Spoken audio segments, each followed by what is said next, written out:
Ya, Assalamualaikum warahmatullahi wabarakatuh. Berjumpa lagi di tutorial ICT dan kali ini kita masih ada di modul mengenai Microsoft Excel, di mana hari ini kita akan mengenal beberapa fungsi di dalam Excel yang sering digunakan dalam lembar kerja di bidang apapun ya, di bidang pendidikan, di bidang administrasi. Nah, ini fungsi-fungsi yang cukup sering digunakan ya. Tapi sebelum itu mungkin saya perlu jelaskan dulu apa itu yang namanya formula dan apa itu yang namanya function atau fungsi. Nah, kalau fungsi itu biasanya diawali dengan sama dengan ya. Kemudian ada fungsi tertentu ya. Nah, ketika kita nulis huruf itu sudah disugestikan oleh Microsoft Excel tuh kita bakal pakai yang mana dan ada keterangannya. Ini tuh fungsi buat apa ya. Nah, sementara kalau formula itu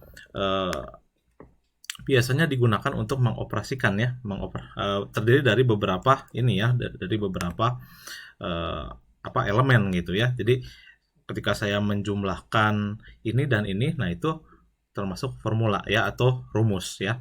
Oke. Supaya istilahnya clear dulu ya, supaya istilahnya jelas dulu apa yang dimaksud fungsi. Nah, di dalam Microsoft Excel ada banyak fungsi ya, bahkan banyak sekali ya. Nah, mungkin saya nggak akan jelaskan satu-satu fungsinya apa karena terlalu banyak teman-teman ya. Nah, mungkin di sini saya akan menjelaskan saja hanya sekitar 4 ya, 4 atau 5 ya, fungsi yang banyak digunakan ya. Nah, pertama fungsi yang digunakan ya, yang paling banyak digunakan adalah count ya. Count itu untuk menghitung ini ya, untuk menghitung berapa elemen yang ada di dalam sebuah sel ya. Maaf, di sebuah rentang di range ya. Nah, di sini ada 4 ya, karena ada 4 data. Nah, ketika saya hapus 1, itu akan menjadi 3. Begitu ya. Jadi ibaratnya seperti ini ya, ketika saya ketik sama dengan count. Nah, Microsoft Excel tolong hitung dong berapa data yang ada di rentang B2 sampai B5 ya, ada 4 begitu ya. Itu yang pertama ya. Oke, yang kedua fungsi yang cukup banyak juga digunakan adalah count if. Nah, count if ini ya, jika kita bahasakan hitung jika begitu, hitung jika. Nah, ini juga sama ya. Nah, si Microsoft Excel-nya seperti yang teman-teman lihat, di sini meminta sebuah range ya, meminta sebuah rentang. Nah, kita blok kalau begitu ya. Kita ambil satu rentang, kriterianya apa? Nah, kriterianya gini, bisa berupa angka, bisa berupa teks, atau bisa berupa perandaian. Nah, tapi saya nggak akan pakai yang perandaian dulu ya. Itu terlalu rumit. Nah, sekarang pakainya kita yang ini saja ya, yang ada di sana. Nah, karena kita sedang memblok range atau memblok rentang yang isinya itu teks, nah maka kriterianya pun harus teks ya. Nah, ketika kita memasukkan teks di dalam formula ya, di dalam sebuah fungsi, nah kita harus memasukkan tanda kutip ya, sesuai yang ada di sana. Kriterianya apa? Itu kan hanya ada L dan P ya. Nah, di sini saya coba L saja ya. Hitunglah jika ada ini ya. Hitunglah jika ada L.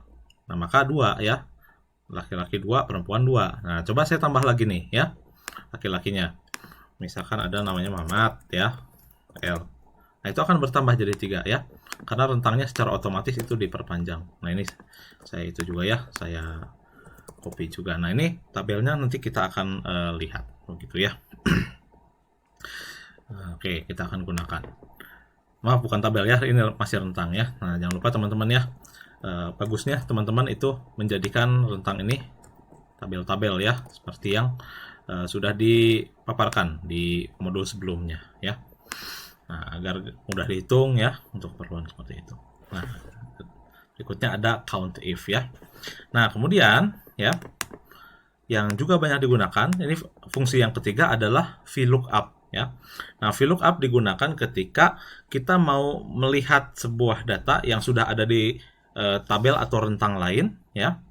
Nah, kita pengen data tersebut ditampilkan ya, data tersebut ditampilkan sesuai dengan perubahannya di tabel rujukannya.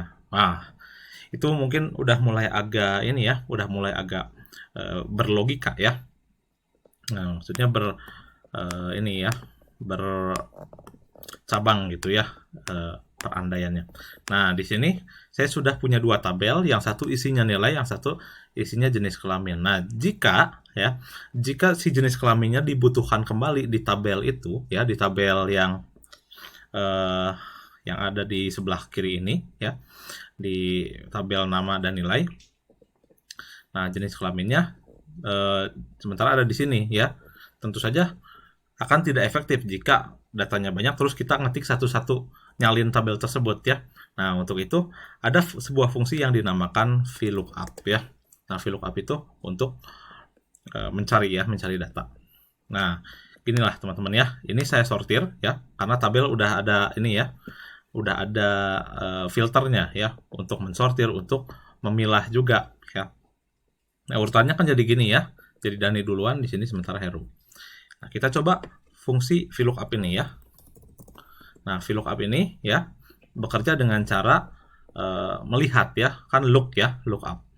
Nah, kalau kita bahasakan VLOOKUP, ini mau lihat apa? Nah, saya mau lihat Dani nih ya. Di mana?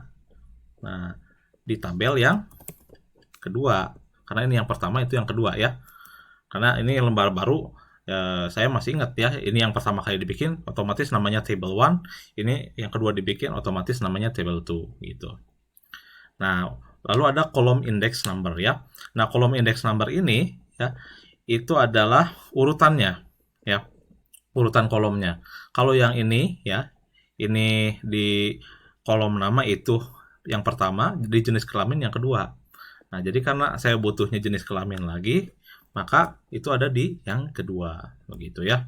Lalu range lookup ya. Range lookup ini seperti yang di sini ya, yang dipaparkan di sini ada dua pilihan, ada true atau false ya. True itu ketika data yang diharapkan itu mirip ya, mirip atau mendekati. Nah, tapi kita nggak akan gunakan yang true karena itu buat angka ya sebenarnya. Kita akan gunakan yang false. False itu ketika kita cari yang benar-benar sama gitu harusnya ya.